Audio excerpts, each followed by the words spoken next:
আপনি যদি আপনার ভালো চান তাহলে আপনার এই ভিডিওটা সম্পূর্ণ দেখা উচিত, কারণ আমি এই ভিডিওতে আপনাদের বোঝানোর চেষ্টা করব যে আপনি যখন কন্টেন্ট ক্রিয়েটর হইবেনি তাইলে আপনি জানা নেই, বা যদি না জানেন তাহলে আপনি কোনোদিনও সফল হতে পারবেন না। আপনাকে খালি আজকে একটা বিষয় শিখাবো, যে বিষয়টা আমি ভুক্তভোগী এবং আমি বাস্তব থেকে আপনাদের বোঝানোর চেষ্টা করব। সেটা হলো যে আপনি যদি একবার পেজে, একবার আইডিতে, আবার পেজে, আবার আইডিতে যদি কাজ করেন তাহলে আপনি কোনোদিনও সফল হতে পারবেন না।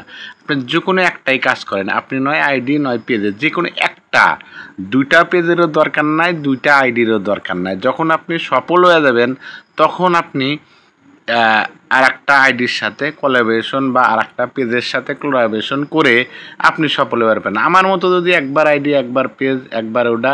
আর একটা কথা কয়ে দিই, সেটা হলো যে আপনার পেজের নাম অবশ্যই একবারই আপনি পরিবর্তন করবেন, সেই নামটা যাতে পরিচিত হয়। যত পরিচিতি বাড়াবেন তত তার সফল হবেন। Video share